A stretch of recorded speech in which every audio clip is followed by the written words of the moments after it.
by itself, perhaps not particularly interesting news, but in light of some of their labor practices, their willingness to outsource massive numbers of American jobs, while saying that they're not making nearly enough money, this profitability might come as bad news. They might not want you to know about this. So here are some of the quotes coming out of these documents. Curtis Kreider, the senior VP of Finance, said, currently approximately $1 billion in production spending can be expected to deliver between 500 and 600 million in profits.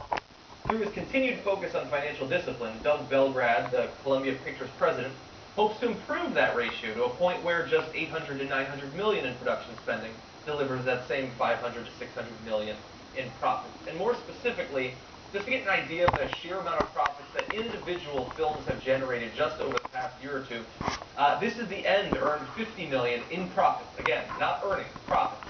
Grown Ups 2 earned 448 million.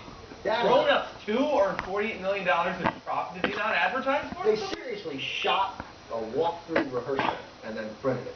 That's what happened. I don't even know what made more than Captain Phillips.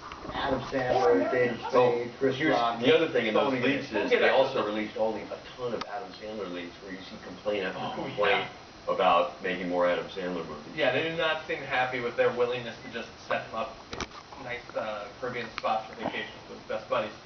Some of the other numbers, by the way, I can't get over the Grown Ups 2 made more money than Captain Phillips, American Hustle, Elysium. Did you see Captain Phillips? Yeah, good. Yeah, that was good. I thought it was good. American Hustle made 27 million. One Direction, This Is Us made 18 million. Elysium made 18 million. Kind of a letdown, but not overall that bad of a movie. And Monuments Men made $10 million. Now, the reason this is significant, as I teased earlier, and as I'm sure you will expand on, Wes, is that Sony has done quite a bit of firing, quite a bit of outsourcing, quite a bit of bellyaching about how difficult it is to turn any kind of profit. One of the quotes coming out of this leak is that 230 employees were reportedly let go so that the company could outsource a portion of their special effects work. And in that section of the document, they went on about how, oh my God, we're getting so good and efficient at cutting down some of the waste, like 230 American jobs. So you had a problem with this. Yeah, well, I mean, I've been a screenwriter for 10 years or something, and our lives like ended with the strike. It used to be you would do work and you would get paid to do the work.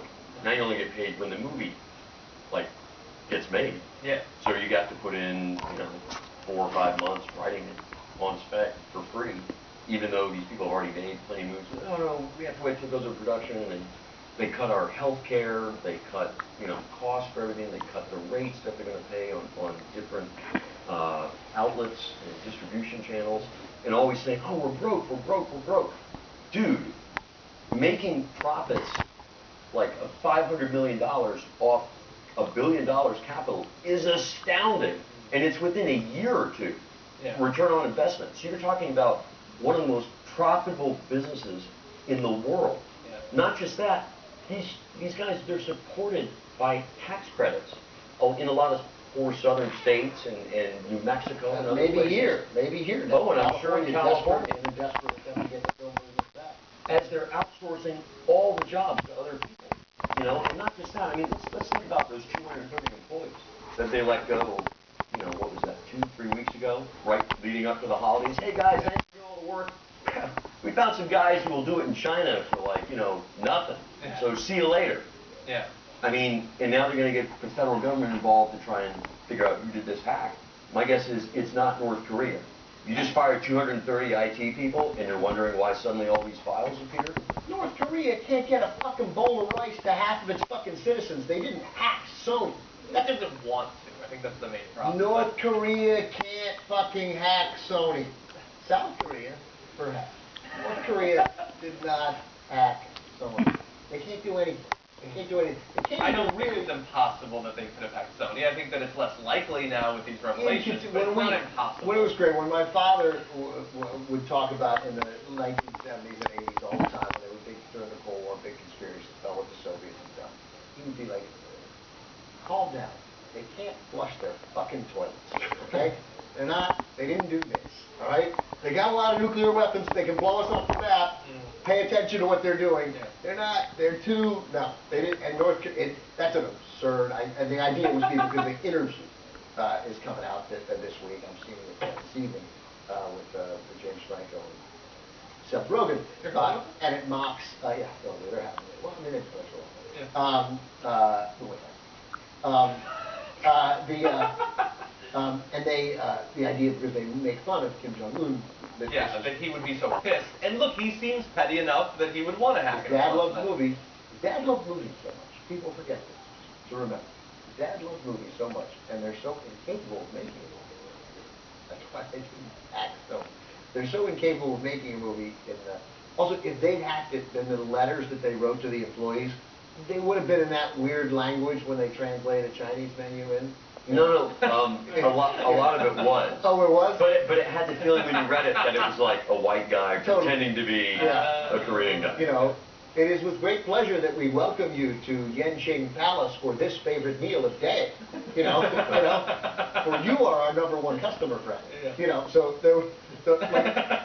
North Korea would have betrayed it. Okay, but despite the fact that it might be unlikely that they did it, there is one group that is benefiting from the idea that it's North Korea, and that will of course be Sony, who's saying that they now need not just their own private cybersecurity people to deal with this to protect themselves from future hacks, but no, they need to get the United States government in to protect them, and that's going to save them a ton of money. And to be fair, this is actually something else I know about because I used to work with a company that did copyright protection and was actually at the back end of a lot of complicated security programs for peer-to-peer networks, and we all went into the studios and told them for years, hey, you know, we can stop the leaks on everything. It costs this much money, and this is how you do it. Blah blah blah blah blah.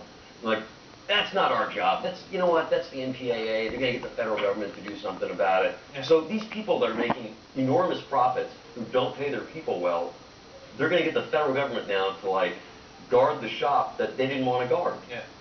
Yeah. No, but not just that. Not just that. Now take it one step further and think: our Democratic leaders, when they constantly shut down traffic in Los Angeles for Barack Obama to come here, they're spending their time with these specific people. Yeah.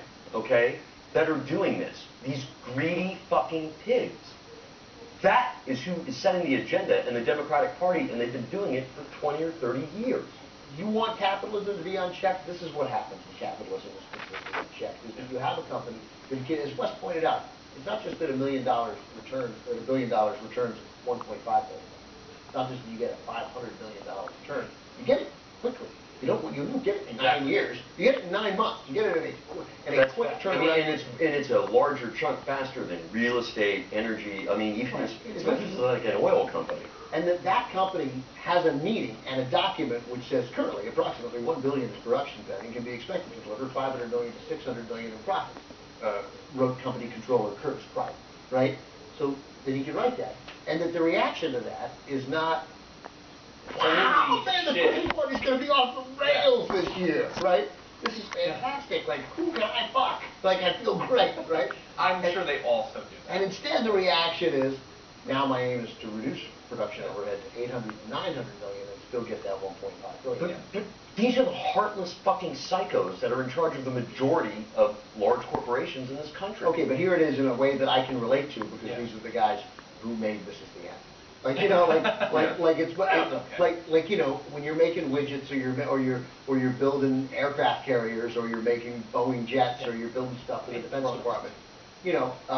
But here, like, right, these are guys who make grown-ups, so this is so relatable. This is, hey, these are the guys who work with Adam Sandler and work with Kevin James on Mall Cop and then Bradley Cooper. I liked American Hustle, you know, like, right? So, and that these guys take a look at a quick turnaround of $500 million and think, you know, I could ruin 500 lives and we might be able to reduce this by 100 million. Like, and everyone's like, oh, good thing. Curtis, thanks, good work, good work. You're promoted. Right, that's a, I mean, look, I got it, this is obvious, but they want to make the money. That is a downer, man. What is enough? How much money is enough? That's the mentality of everybody in these large multinationals. Is whatever the last guy did, I'm going to fucking squeeze more out of the American public. Fuck those Americans. Yeah. And it just keeps escalating and escalating.